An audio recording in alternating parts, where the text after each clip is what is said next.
The planet Eternia is the beating heart of the cosmos. In the capital city of Aeternos, Castle Grayskull protects an ancient weapon known as the Sword of Power, which can make a man as mighty as a god. Legend says that when Eternia is in its greatest need, a hero would wield the sword to save it.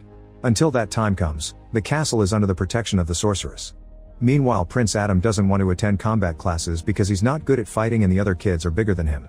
He's rather stay home and play with his tiger Cringer, but Queen Marlena forces him to go anyway. The classes are taught by Duncan, the royal guard and father of Adam's best friend Tila.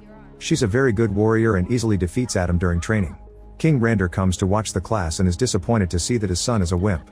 He forces Adam to fight him with real swords and obviously brings down the poor kid with just a few brutal moves. Then Rander makes Adam repeat that this world has no place for the weak. Later Tila tries to comfort Adam, but they're distracted when they see the sorceress glowing at Castle Grayskull. Suddenly a huge fleet of ships appears in the sky and starts bombing the city, so Duncan sends out the army to fight as the enemy army lands near the palace. The royal guard has a few special soldiers known as the heroic warriors. Ram Man attacks with his powerful headbutt, Mechanek extends his neck to bring down multiple enemies, and Fisto throws some heavy punches with his metal hand. While violence takes over every street, Duncan escorts Tila and the royal family through the battlefield. His guards are quickly brought down, but he's still a mighty warrior who can fight multiple enemies at the same time. In a corridor they encounter the dangerous Trapjaw, so Duncan tells the group to leave without him. The battle begins and both men show amazing skills as they keep landing hits on each other with no mercy. As the fight becomes more brutal, Tila secretly returns to watch it. Duncan manages to stab Trapjaw and proceeds to beat him up, but Trapjaw quickly responds by transforming his arm into a cannon and shooting him. Then Trapjaw sets up a bomb on the wall and leaves. Tila rushes to her father and helps him move to the window, so they manage to jump off the building right before the bomb explodes. On the bridge to the castle, the royals are surrounded by bad guys and their leader Skeletor. Rander sends his family away before he draws his sword and starts fighting all the enemies at the same time. He manages to defeat a few, but eventually he's overwhelmed and captured. Then Skeletor shoots magic at Rander's statue to destroy it and steals the crown as he announces his rise to power. In Castle Grayskull, the sorceress makes Adam grab the sword and asks him to take it far away to keep it safe. Marlena says they'll never find him in her home planet, so the sorceress opens a portal to Earth. When Skeletor enters the castle with his troops, Marlena protects Adam and gets shot with magic. The sorceress tells Adam to go before she creates a magic shield that blocks Skeletor's next attack. As she transforms into a bird to escape, Adam travels through the portal, and the sheer power takes the sword away from him before dropping him into a lake. 15 years later in Oklahoma, a now adult Adam finishes telling his story to a girl during a date. Obviously she thinks he's crazy and immediately leaves. When Adam gets home, his roommate Hussein tells him that he has to stop sharing that story and instead say he lost his parents during a traumatic incident, which his mind has blocked and replaced with fantasies. It seems Hussein doesn't believe him either, but Adam refuses to forget who he is. In his room, Adam looks at a drawing he did of Ram Man in school. A flashback shows that Adam presented this drawing to his class as historical, so everyone laughed at him and his teacher scolded him. Adam then pulls out a box of all the drawings he's made of his home and family through the years, trying to deal with his grief. The next day Adam goes to his very boring job at a human resources firm, where he's showered with obsessive positivity and conflict avoidance. Whenever he can, he uses his work computer to ask about his sword on the internet. Eventually his boss catches him red-handed and scolds him for not doing his job. She threatens to fire him if he doesn't stop thinking about swords, but Adam ignores her because he's received a message from a guy saying he has his sword. Adam rushes to the address the guy gives him and finds a comic store. Inside, he discovers that his sword has become a prop for a statue. When he tries to retrieve it, the sword refuses to come out and the statue falls on top of him. A customer starts recording Adam as he struggles with the sword, and after lots of effort he finally manages to pull it out. Adam says the magical words and raises the sword, but nothing happens. He then runs away with the sword, ignoring the clerk saying it's not for sale. His excitement is so big that he runs over several objects as he drives away. At home, Adam begs the sword to do something to no avail. The next morning 2 cops burst into his room to arrest him for theft. On the way to the station, the police car gets stuck in a traffic jam. Suddenly a bunch of people start running in panic and Adam discovers that Beast Man is attacking the city. As soon as it sees Adam, it jumps on the police car and rips off the door. Adam immediately grabs the sword and breaks a window to escape. Beast Man begins chasing Adam on the highway and brings him down by throwing a bunch of food boxes. Then he throws him at a truck, making him drop the sword. When Beast Man is about to kill Adam, someone shoots it in the chest. Suddenly a woman cuts in and hits Beast Man with her weapon a few times before shooting it again, which throws it off the highway. When the woman turns around and calls Adam by his name, he realizes this is Tila. Their reunion is interrupted by Beast Man tackling Tila, who throws him off with a car door. Then she grabs the sword and hides with Adam while Beast Man keeps looking for them by pushing cars. Tila explains that the sword sent a signal, which is how she and Beast Man finally found him. The duo starts running and Tila smoothly jumps off the highway, but Adam's landing isn't as good and he almost gets hit by traffic. Beast Man soon catches up to them, only to get run over by a truck. Tila and Adam keep running until they find her ship in a park, where a crowd is staring in shock. They quickly get aboard and manage to close the door before Beast Man can follow them. When it tries to hang on the ship, Tila activates the portal and the motion throws Beast Man off. During the trip, Tila tells Adam that Eternia has changed a lot and nobody knows what happened to his parents. When they finally arrive, Adam is devastated to discover that Aeternos is nothing but ruins. They don't notice Triclops watching them from afar. Meanwhile in the Snake Mountain Fortress, Skeletor punishes Beast Man for failing to get the sword by burning it with his magic staff. The sorceress Evil Lyn informs him that the sword is now on Eternia, so Skeletor sends Beast Man to retrieve it again. Evil Lyn thinks that Skeletor already won and he has everything he needs, but Skeletor is afraid it may be taken away. He furiously grabs Evil Lyn's arm, burning her as he reminds her that he needs the sword to become a god. Moments later, Tila's ship enters a subterranean base where all the survivors have been hiding. Triclops has followed them, so now the enemy knows about this location. Tila takes Adam to the heroic warriors, who don't believe that this random dude is the real prince. Adam shows them his business card, but the warriors just take the sword before putting Adam and Tila in a cell. There they find a sleeping drunkard and Roboto, a class 4 robot who is supposed to have the power of 20 soldiers. At that moment, enemy ships attack the base. Tila hears screaming and keeps trying to bring down the door to no avail. Adam asks Roboto for help and by just walking, it easily tears down the door. Before leaving, Tila wakes up the drunkard, who turns out to be Duncan. She throws water at his face and Duncan ends up puking on Adam's shoes. Since Duncan refuses to leave with them, Roboto carries him out. The group runs through the market while things keep exploding around them and Skeletor makes an entrance. When Ram Man is knocked down, he gives Adam the sword before he rejoins the fight. The team keeps dodging shots at every corner until they find a cave and Tila slides down with style, but the others follow them more clumsily. Then they hide behind some boxes and watch Trapjaw arrive with more troops. Duncan is scared of fighting him again, so Adam comes out and tries to start a peaceful dialogue like he does at work. Obviously Trapjaw isn't interested in negotiation and starts attacking Adam, cornering him against the edge of the bridge. Adam manages to dodge the attacks and tries to tackle Trapjaw, who easily throws him off. Tila reminds him to use the sword, and when Adam touches the handle, he has a vision of the sorceress telling him to say the words. Adam draws the sword and exclaims, "By the power of Grayskull I have the power," causing a magical bolt to strike the sword and knock down all the troops. The magic transforms Adam into the champion of Grayskull, but the mighty moment is interrupted by Trapjaw tackling Adam to disarm him. A fight ensues and this time Adam is more prepared.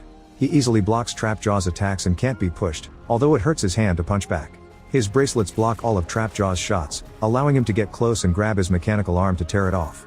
Now he can use this arm to shoot all the troops down.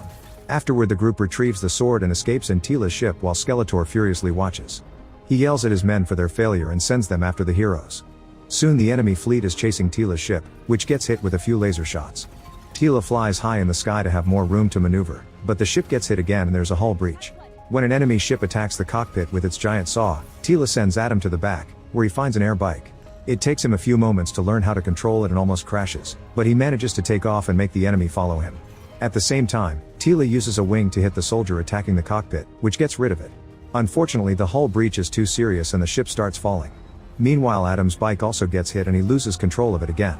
He avoids falling off by holding on when it gets overturned and tries to get onto a tree to escape, but the bike keeps dragging him. With no other options, Adam throws the air bike at the soldiers to defeat them with an explosion before jumping off. He ends up landing on an enemy ship, so he breaks the window and throws the pilot out to take over the controls. On Tila's ship, Duncan rushes to the back and grabs a laser gun, but when he's about to open fire Adam gets between him and the enemy. Duncan tries to warn him but Adam doesn't hear him and the soldier hits his ship from behind. Adam quickly jumps and lands on Tila's ship while his goes down. The bad guy then comes after him. However, Adam stops the saw with his bare hands and throws the enemy aircraft at another ship to end it with an explosion. Afterward Tila's ship starts descending faster, so Adam jumps off and crashes into a tree. In a different area of the forest, the ship also crashes on the ground. In the meantime, Skeletor takes control of the base and threatens to kill the survivors if they don't talk. At first everyone stays silent, so Skeletor shoots a magic beam to execute an Eternian warrior. When he's about to kill again, Fisto tells him that the champion of Grayskull is Prince Adam. Then Skeletor makes his men lock all the survivors up. In the forest, Tila tells Duncan to wait by the ship while she goes looking for Adam. Then Duncan notices a box that says Dad's and opens it to find his old armor. Meanwhile Adam wakes up and hears the sorceress voice telling him to restore peace on Eternia. There's a bird perched on his sword, but it flies away when he tries to touch it. At that moment Tila finds him and takes him back to the ship, where they find Duncan wearing his old armor and shaving. Tila is proud of him until he pulls out a flask, which makes her scold him and walk away. Duncan then reminds Adam that he must fight to protect people and not for glory. Tila needs some help with the ship, so Adam lifts it with just one hand. After she grabs some stuff, they admit how much they missed each other. Adam comes closer thinking they're about to kiss, but Tila calls him a good friend and steps back. Minutes later, Skeletor's image appears in the sky to deliver a message. If he's given the sword, then he'll release Adam's parents, whom he's kept alive all this time. If Adam refuses, Skeletor will kill them. Tila thinks this is obviously a trap, but Adam still wants to rescue his parents and plans to kill Skeletor. After a short argument, the group agrees to come with him. As they travel, the bird follows them. At the fortress, gatekeeper Goatman asks Adam for the sword, but Adam says he'll only give it to Skeletor. Evil Lyn makes Goatman take Adam to their leader while she takes care of the rest of the group. When Adam finds Skeletor, he gets ready to attack from behind. However, Skeletor steps back to reveal Rander. He asks for the sword and Adam refuses to give it to him, so Skeletor summons his special warriors. Adam doesn't hesitate to start fighting them all at the same time, showing off his amazing powers. When he is disarmed, he uses a soldier as a weapon to hit all the others. There's a monster soldier with spines on its body that Adam also uses to attack. When he finally retrieves his sword, the enemies immediately surround him, but Adam rises with a shock wave to push them off. The fight continues and Adam handles every warrior no matter what kind of crazy ability they have. Rander watches it all, finally feeling proud of his son. Goatman desperately attacks Adam with his axe and corners him on the bridge above the volcano, but Adam breaks his horns and punches him to throw him into the lava. Once all the warriors are down, Adam gets ready to attack Skeletor, but Evil Lyn uses her magic to freeze him. When Skeletor threatens to kill Rander, Adam's anger manages to break the spell and he shoots a bolt of energy that Skeletor dodges. The bolt hits the wall and the cave starts to crumble until the ceiling collapses on top of Rander. Adam immediately rushes to move all the debris and finds his father, who apologizes for not having been nicer when he was a child. Then Rander dies in his son's arms. While Adam cries, Skeletor knocks him out with his staff. When Adam wakes up, he's back in his human form in a cell with the other Eternians. Marlena is also there and Adam hugs her while giving her the bad news. Meanwhile, Skeletor raises the sword and says the right words, but nothing happens. He furiously grabs Evil Lyn's neck and demands an explanation, so she tells him she can do a special ritual if they put the sword on its original altar. Skeletor and his men immediately leave for Castle Grayskull. In the cell, Duncan and Adam bond over their feelings of failure. Adam remembers that Duncan used to tell him to never give up and they agree they have to keep fighting. They're interrupted by Tila, who has a surprise for Adam. His tiger Cringer is here too. He can talk now and licks Adam in glee. Feeling encouraged, Adam gives a speech about teamwork and shares his fond memories of every person in the crowd, convincing them to keep fighting. Then the group pushes the gate while Roboto shoots the rock above it until everything collapses. On their way out, the Eternians find a group of bad guys, but it's easy for the heroic warriors to quickly bring them all down with their abilities. Afterward, the warriors steal the enemy's ships and return to Aeternos to fight all the soldiers that have taken over their beloved city. A vicious battle ensues as the heroic warriors fight thug after thug without mercy. At the same time, Adam's group takes a ship to Castle Grayskull, and Duncan tells Tila and Adam to go ahead while he protects the bridge. Cringer is scared, but Adam convinces him that he's a battle cat and Cringer agrees to be ridden. Inside the castle, Skeletor puts the sword in the altar. At that moment the heroes burst in and Cringer brings down the guards. Adam takes the chance to jump on the altar and retrieve the sword while Tila attacks Evil Lyn. When Tila is frozen by Evil Lyn's spell, she breaks through it and keeps on fighting. Beast Man also shows up and uses his whip on Cringer, who bites it to bring it down. On the bridge, Duncan and Roboto shoot anyone who comes close. However, the troops keep coming, so the duo shoots a statue to make it fall on the bridge, which quickly collapses. Unfortunately, Trapjaw shows up in an aircraft and opens fire at Roboto until it explodes. A furious Duncan jumps on the ship and destroys the window to tackle Trapjaw. He proceeds to beat him up and puts a grenade in his mouth before jumping out. The ship then crashes with a big explosion. Duncan rushes to check on Robot and is relieved to see that its head is still working.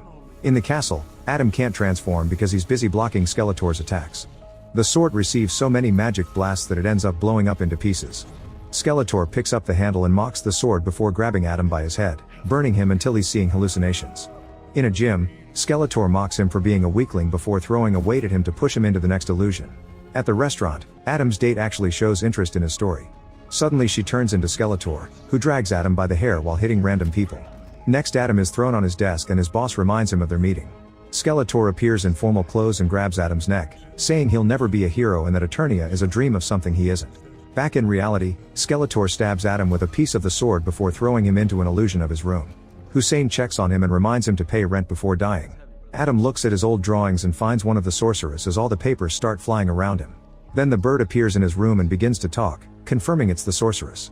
She explains that the sword doesn't matter. The spell says I have the power because the sword has transferred the power to Adam himself. As his chest glows, the sorceress transforms and tells him that she chose him as the vessel because his compassion and humanity will make him a better hero. Then Adam wakes up in the real world and removes the sword from his chest. The power heals his injury and summons the rest of the pieces to complete the sword. Adam says the magic words and finally transforms again with such power that it's seen from the city. Remembering the sorceress words, Adam tries to talk to Skeletor and asks him to end this endless cycle of violence. Skeletor laughs and attacks Adam with his magic, triggering another battle. The mocking continues as they fight since Skeletor believes that Adam doesn't know how to use this power. When Skeletor corners him, Adam's eyes glow and he explains he knows how to use his power, he just prefers not to. Then he starts beating up Skeletor without breaking a sweat. After throwing him against a column, Adam charges his fist with power before he continues the beating and throws Skeletor around like a potato sack. Seeing as her leader is losing, Evil Lyn leaves the castle. Skeletor shoots magic at Adam, who blocks it all with his bracelets. When a desperate Skeletor agrees to talk, Adam grabs his staff and charges it with power until it explodes, creating a huge shock wave that expands all over the area. Skeletor also blows up, only leaving his skull behind. Adam then reunites with his friends and they leave together. 6 months later, Eternos is almost entirely rebuilt and Marlena is back on the throne. Roboto has a new body and Hussein has been brought to the city so he can finally believe Adam's story. When Roboto receives a distress signal from a village, Adam transforms and rides Cringer, who has armor as well. Now Adam can help people by using the heroic name He-Man. Meanwhile, Marlena watches her city and hopes that one day her other child will return as well. Near the forest, the princess appears with a similar sword. At the castle, Evil Lyn picks up Skeletor's skull. Make sure to subscribe and turn on notifications so you can watch more videos like this. Thanks for watching.